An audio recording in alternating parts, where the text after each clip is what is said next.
All right, folks, it's 1:05. I think we'll go ahead and get started. Welcome. My name is Farah Friedrich. I'll do an introduction in just a second, but as a reminder, there is the chat. Feel free to put stuff in chat. I'll be keeping an eye on that. And also the QA, and then everyone can upvote any questions that come in. And then hopefully we'll have plenty of time at the end for questions, and we'll go through those questions in order of how many votes they've received.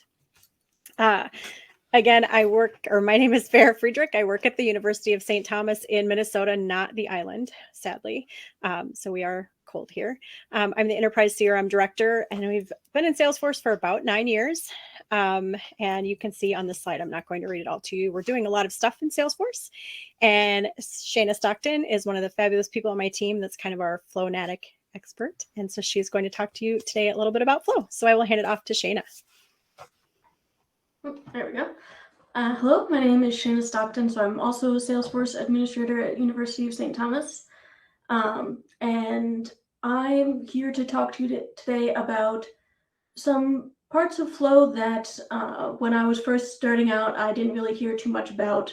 But at St. Thomas, we recently finished an org migration,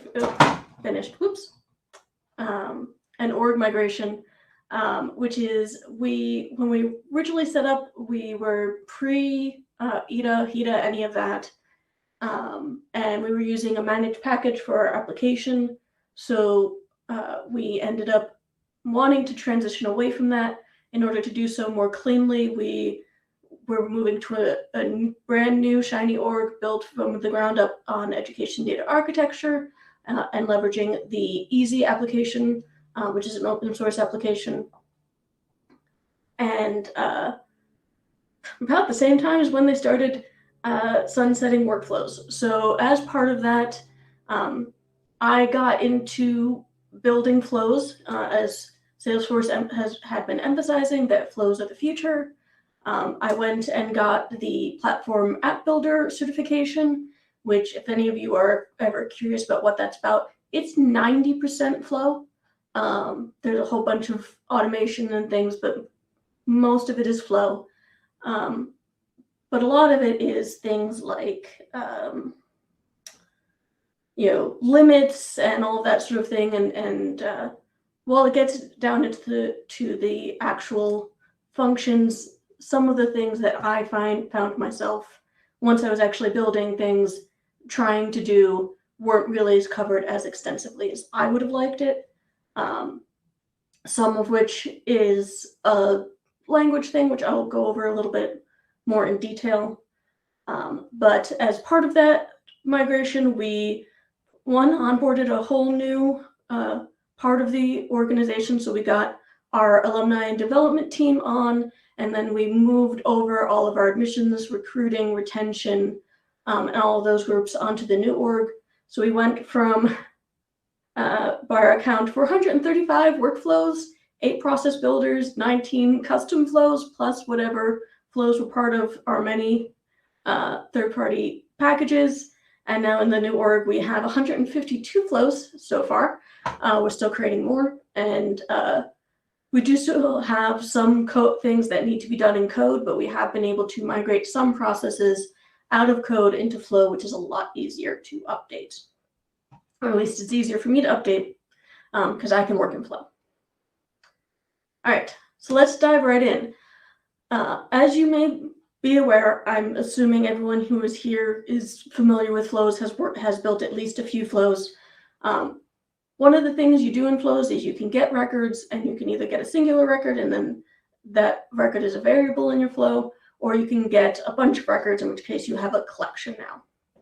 And this was one of the things that once I started building more complicated flows, I really struggled with, is you ideally only want to get the records once. Once per object per path is my philosophy.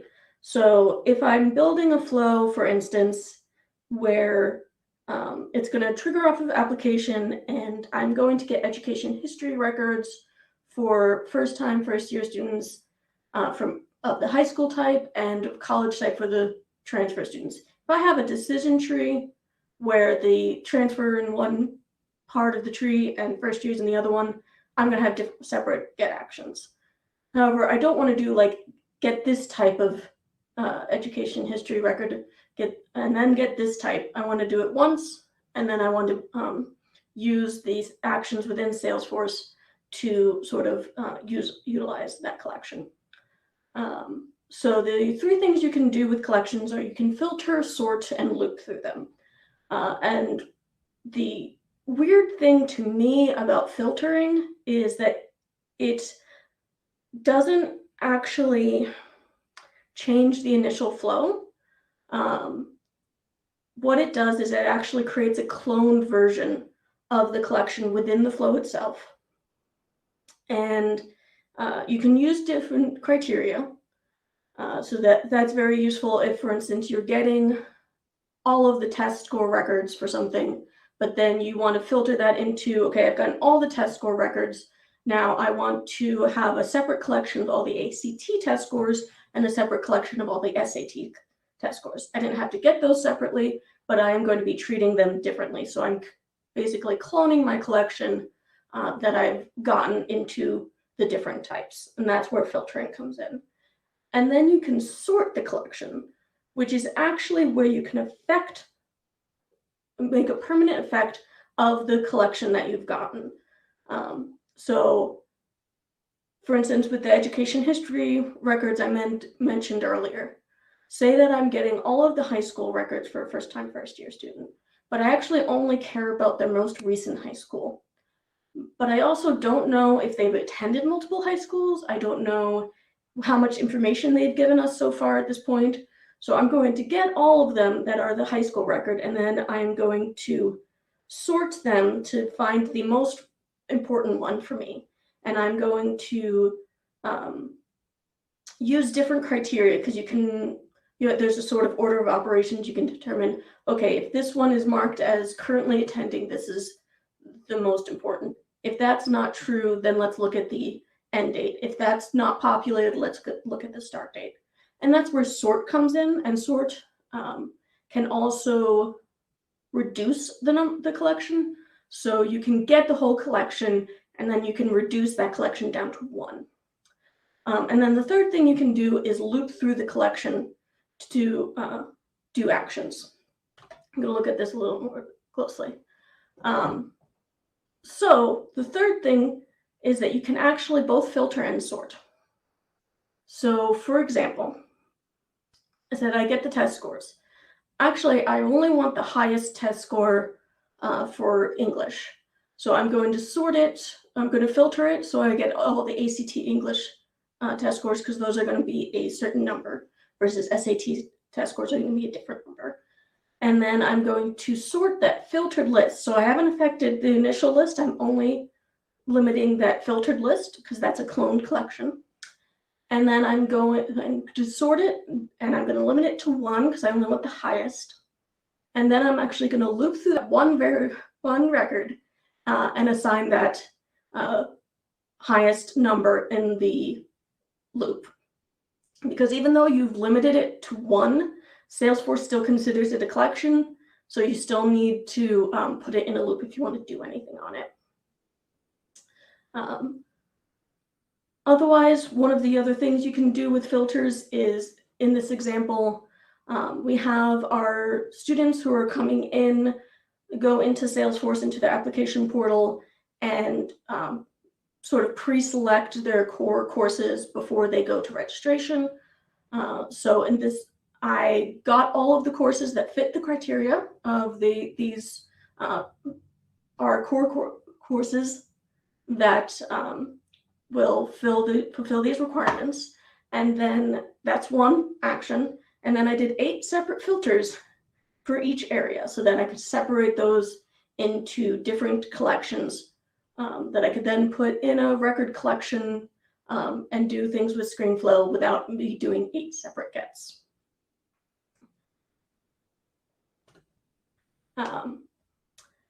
So once you have your collection, one of many things you want to do with that is do bulk updates or bulk create. So the key part of this that I don't think was emphasized enough was that when you get a record, that creates a record variable. When you loop through it, that creates a record variable. If you get multiple records, that creates the record collection variable. If you want to update those, you need 2 additional variables. You need a record variable and you need a collection variable of those records. This has to be separate from your get or your loop, because these are what you're going to use to actually assign any of the values and make any of the changes. And then you can do a bulk update or bulk create and do whatever it is you wanted to do in the flow.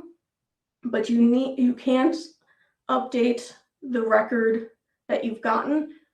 You need to update a fake record through the variable. So you can see in the examples I've included here, I have the single record of the loops, single record variables of the loops, and then the single record variable of opt to update. And then I have the collection that I've actually gotten and the collection that I'm going to update. And what I'm actually going to do is I'm going to say, okay, the ID of the record I want to update is whatever ID that of the record I'm looking at now. And then I'm going to go through and make any changes. So in this example, when a contact updates their address, we want that to go to any open opportunities under under that contact. So that address is going to trigger this flow to run, and I'm going to get any open opportunities related to this contact, and then put those in a collection. And then I'm going to say, okay, I'm going to loop through that collection, and I'm going to say for each one of these, I'm going to have a record that's the opportunity I want to update, and I'm going to update these fields: state, country, zip code. And then I'm going to put that new record into the collection that I'm going to update at the end. And so you only need one record variable, and then it just gets added to that collection and it just stores it there. And then at the end of the loop, you can do your update, which is this action here. So as you can see, it's just a very simple screen because you've already done all the assignments through your assignment variable. And due to recent updates, you no longer have to add the variable separate. It can all happen in the same screen. One word on that is do be very deliberate in your variable naming. And by that, I don't just mean like make your variable very clear. This is a very simple flow. We have some very complicated flows with lots of decision trees.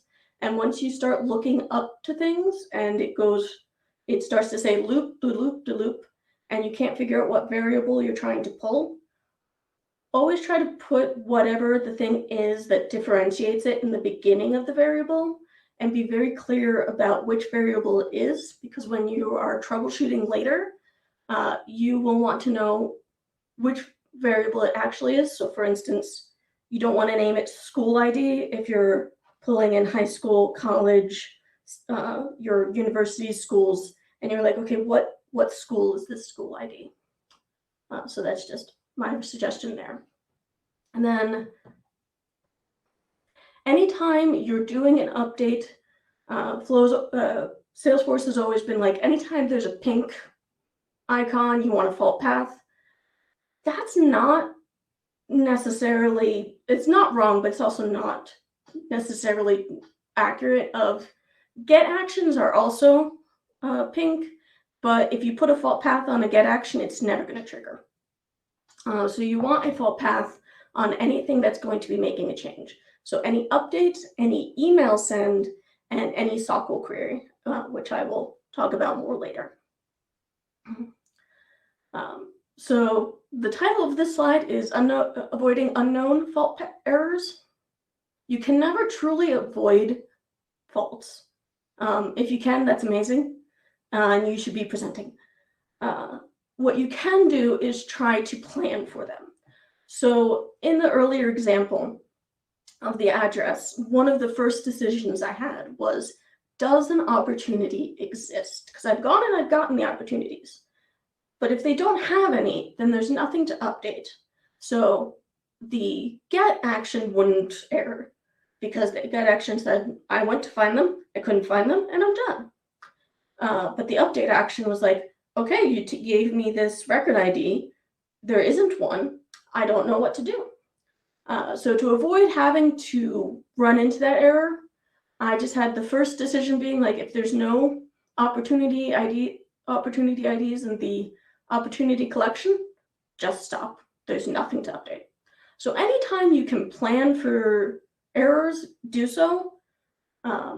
Even if it's like, this shouldn't happen, but because there are individuals out there putting data in, especially if like we're getting applications in, then there's going to be bad data. There's going to be issues. But you can't plan for everything, which is where the fault paths come in. Because you want it to go down a fault path versus having a meltdown and then the end user has a bad experience. And then you want that fault path to be useful, which is where sending an email is handy. So in Salesforce Flow now, this wasn't always true. There's two different ways to send emails. There's the send email action, which is what they've had previously, and then there's email alerts. And email alerts is pretty much what you're used to from workflows. You build it in the same place and you can just call it from the flow. The caveat on that is that once you build it, you can't see it. You can see the action. You can see that the record ID that's triggering it is the whatever you put in, which is usually the triggering record. But you can't see, like if you have two email alerts that are very similar and you want to make sure you used the correct one, you have to delete it and create a new one. The other drawback is you have, as with all email alerts, you need to specify who it's sending to in the email alert itself, which sometimes you don't know. So in the example I've included here, as part of this flow, I'm getting and figuring out who the faculty advisor for a student is, and I want to include them on the email I'm sending the student. So I'm putting in the address list the variable I've set of the faculty advisor's email, and the recipient ID, the variable I've set of the faculty advisor's ID.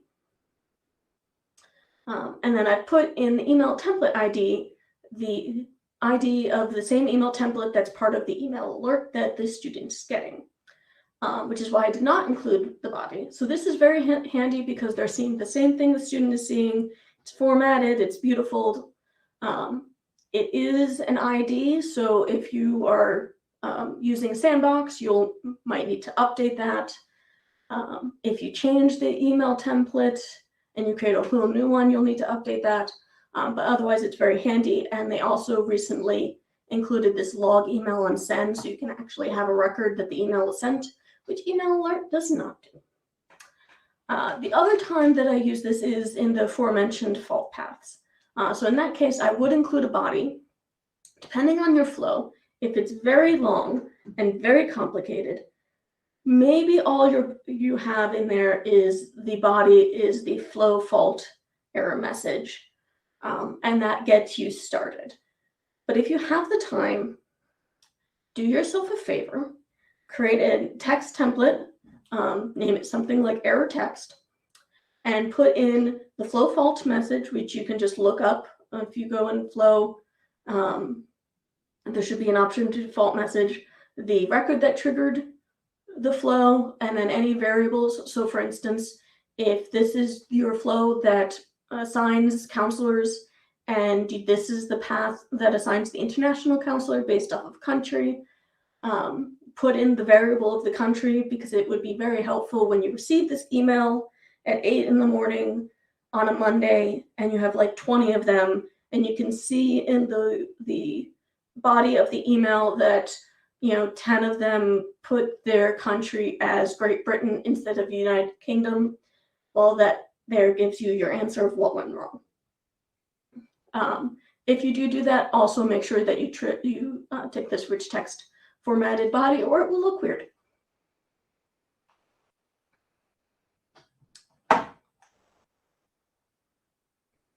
All right. So then another thing that Salesforce really touted that I was not sure how to use until I was several flows in was subflows. So subflows are great for reusing actions in multiple flows, or just take actions outside the flow. But the key with them is that the subflow by itself doesn't know anything. So the subflow takes in any variables you set. Now this is handy if you're like me and you tend to build decision trees on things and then forget that you actually didn't get that field that you built the decision tree in, and then the flow blows up. If you set all the variables, you know exactly what you have to work with. Again, I'm back on my variable soapbox here. Make sure that you name the variables consistently. So if you have a subflow that is updating the owner to the assigned counselor, make sure that in every flow that you have that's doing that you're triggering into this subflow, you name it the same thing, and that you name it the same thing inside the subflow so that you know later what is what and what you're talking about. And when you get that flow error message that you built previously, you have your information about where the error came from and what it's relating to. Because you think, I named all of these, obviously I'll name the same thing, but you won't. Or you won't if you're me. You'll name it some variation of the same thing, and then that just makes it harder to find later. So stop, go and look what you named it if you're creating it separately. This also, though, means that if there's different versions of the flow that are all doing the same thing, they should have the same variables and the same variable name. Because as part of the subflow action, you can pass through variables into it, and you can pass variables out of it. And in both cases, you want them to be named the same thing.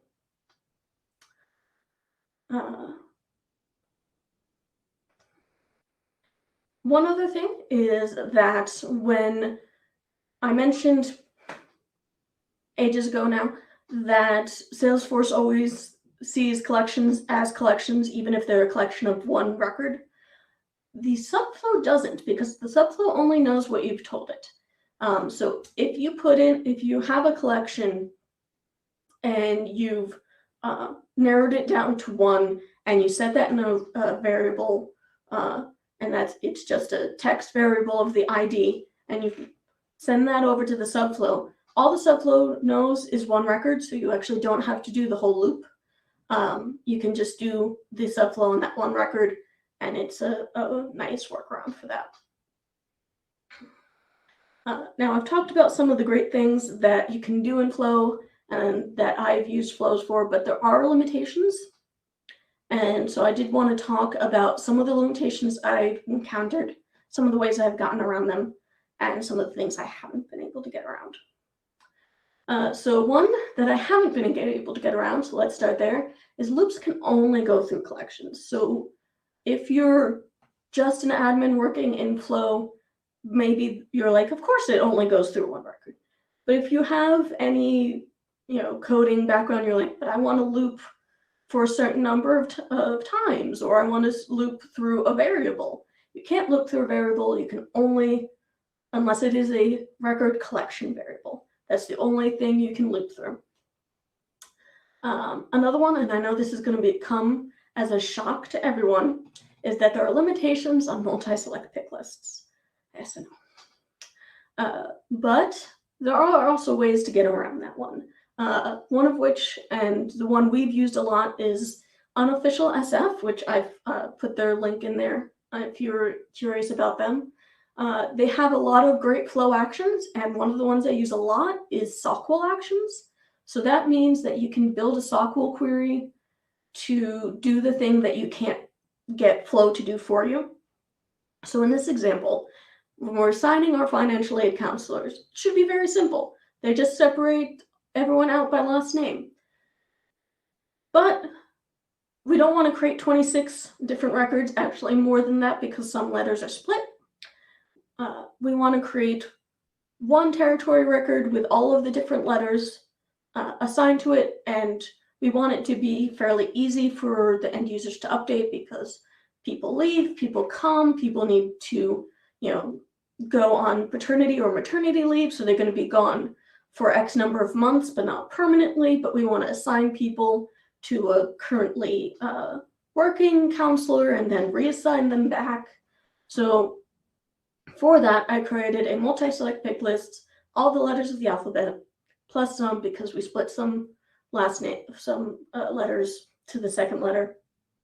But then in Flow, I couldn't query on that. All I want to do is get the territory of the person who's assigned to the last name letter S so that Shayna Stockton can be assigned to her. Or him, I don't know.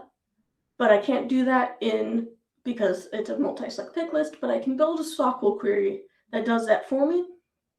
And then I can extract that ID from the SQL query. Then I can get the record that matches the ID, and then I can do my assignments. You'll notice here I included a fault path with an email.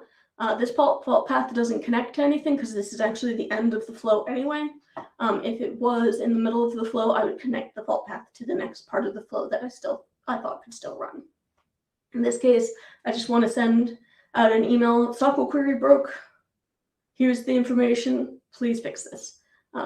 This happens fairly often where things were moving around, a letter got missed. So we have someone come in and the F is missing, and so Farrah Friedrich can't be assigned. Rather than have that blow up her application, I just want to say, yep, send an email to IT. We will figure that out. We'll assign F to the correct counselor and then manually trigger the update. So that's where SQL queries are great.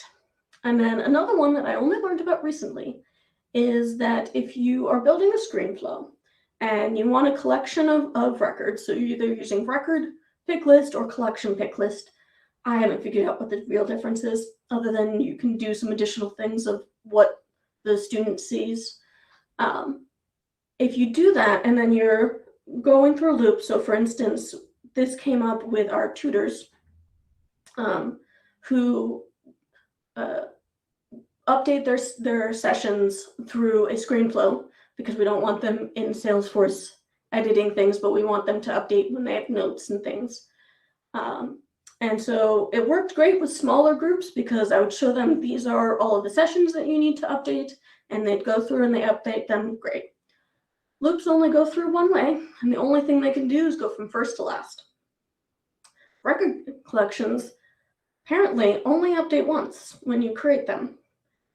Even if you create them outside the flow, even if you try to add additional things to remove things from the flow, if it's not gone in order, it doesn't update. So tutors from larger groups who saw multiple people and may have had multiple tutors working at once, who would be going through not necessarily in order, wouldn't see that list updated. Super confusing. For that reason, I actually switched that to a data table, which is something we're working on testing now. Data table, originally I installed it as unofficial SF, but I believe it is now official. So if you haven't used a data table, it's very handy. It's a very useful way to sort of organize records, specify the fields people can see, and then control what they're updating. Same as you really would with a pick list, but it's honestly even better in my opinion. The third thing I wanted to mention that I've used a lot is the open URL action. So I actually forgot that this wasn't official, and I really wish it was, because it's very handy for screen flows of some people don't click and they don't finish the screen flow, and that's a problem. Some people are click happy. So it's useful to have a final click that would send them back to where they started. For instance, if they came in from the application and they're filling out their course preference form and they're clicking through and then at the end you're like, okay, just go back to the home page. But where it really came in handy is for our orientation registration, we wanted students to sign up for specific filtered instances. We were running it through the open source summit events process, but we wanted to control which instances they saw. So we could do all the logic of based off of this criteria, you're seeing these instances. Okay, here's your record collection pick list. Choose the one you want to sign up for. And then I'm going to sign that. Okay, I'm going to have a formula field of the URL that's going to pop in that one you chose. And then I'm going to kick you out of the flow into Summit Events where you can sign up through their process. Because it's all in the application portal and you're logged in, you don't have to put in your name and email all again because we already know who you are. We're just going to ask like accommodations and any guests you want to add. So that's really elevated the screen flow for me. Okay, questions?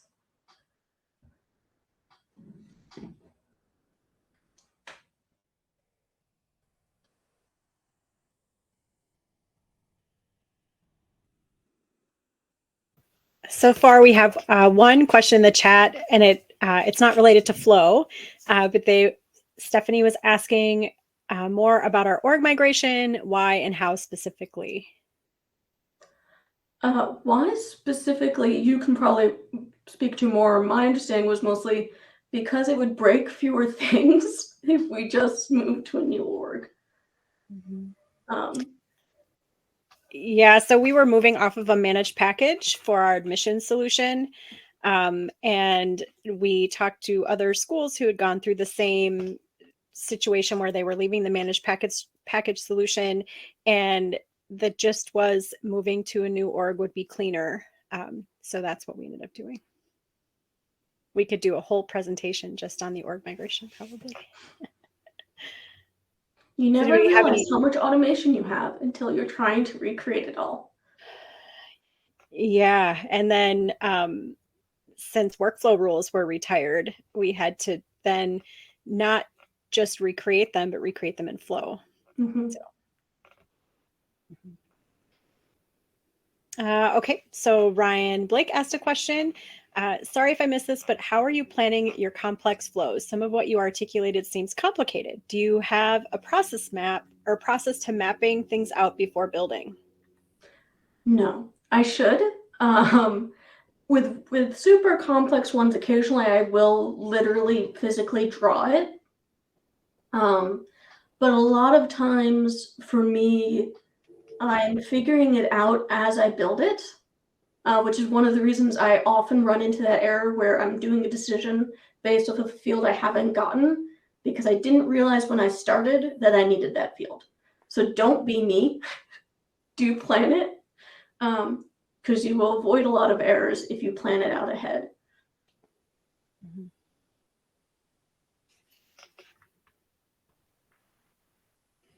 Lots of kudos in the chat for your presentation.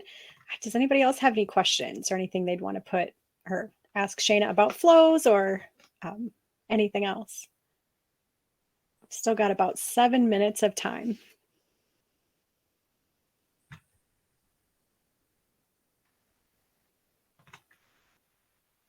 Oh, here we go. Let me just approve these. So have you run into the issue with bulk updating records with flows, example 400 plus records? Is there any solution you would recommend? Don't. We did run into that problem. It was actually with the counselor assignment, which I've mentioned previously. When we were transitioning counselors, we were trying to bulk update those, and it was too much. That shouldn't really be done in the flow. I believe we moved it to data loader, but it should be either data loader or code, because the problem with flow, bulk upgrade is great, but it can't like do small batches. It just does everything at once. For a similar reason, for one of our flows, the address update, we added into the fault path a logic that if it blew up because the record was locked, don't send us an email because we can't fix that. It's just going to run again until the record is not locked. So that's great that you can actually do logic based off of the content of the flow fault message. But that is unfortunately just going to happen. All right, we have another question in chat from Reed. Have you looked at collection mapping in Flow?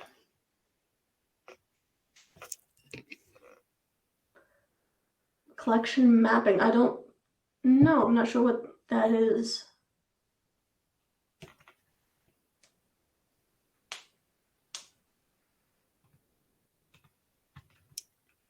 Yeah, I'm not really sure what that means either. I probably should, but I don't know. Oh, using the map data type, key value pair.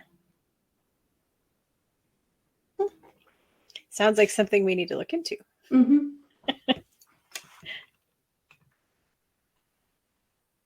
Oh, here we go. Lots more questions coming in.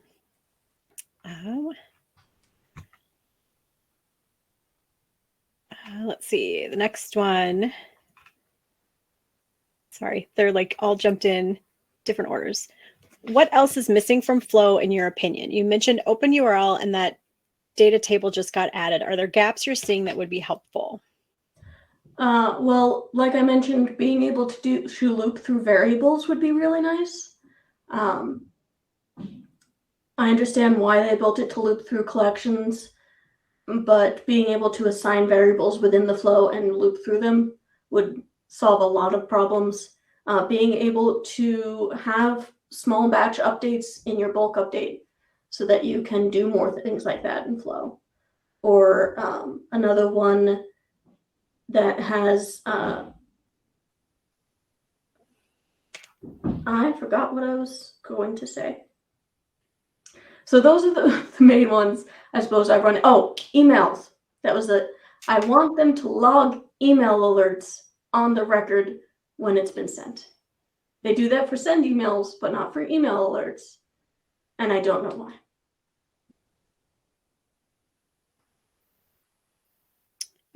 Another question from Megan. With so many flows, have you run into any issues with them overlapping each other in unexpected ways or any other scaling issues? Yes. And I found the Flow Orchestrator really useful for that. It's been very handy to be able to go in the Flow area and just be like, okay, what happens when an application is updated? Let me see all the flows, especially because if you have multiple people building flows, even if you try to communicate what is happening, you don't always catch the nitty gritty. The other thing with that is you can actually order which flows trigger when. And asynchronous paths are extremely handy, but then occasionally they run into problems where they're asynchronously trying to update things at the same time, which is when you sometimes just have to be like, don't tell me about record lock errors. The other thing is really naming convention. I know that comes up a lot, but not just that the name follows the convention, but also that it tells you from a glance what it's doing and when it's happening. Because sometimes when you start, maybe you don't always know.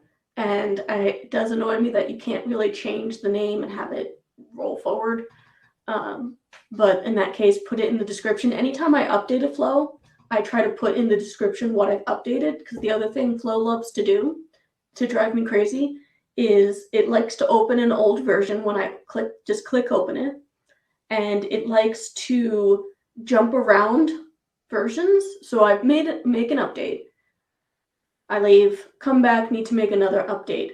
It makes the update, but it's making the update to the flow that's using that's not updated the thing I just updated. I don't realize that. Then I run into the same error I already fixed. So I've just been putting in the description, okay, this is the change I made, so that when I open it and I make an update, I can see, okay, this is where I made sure that I'm not using and when I meant to use or. All right, I think we have time for one more question. So what are your naming standards for flows? And I think you touched on this one a little bit already, but. So we name flows based off of the object that's triggering them and the action that is triggering them. The only caveats to this are screen flows, because there is no object that's triggering them, even if they are sort of triggering off of an object. So we usually name them screen flow thing it does, or SF, because you don't want to type out the whole thing. And subflows, because I want to keep all my subflows in the same place on the little alphabetical order. So it's subflow thing it does.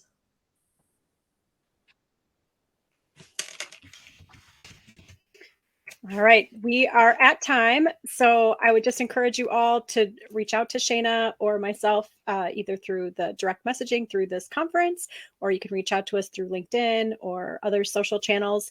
As a reminder, the presentations are being recorded, and I think they're supposed to be sent out by the end of the week.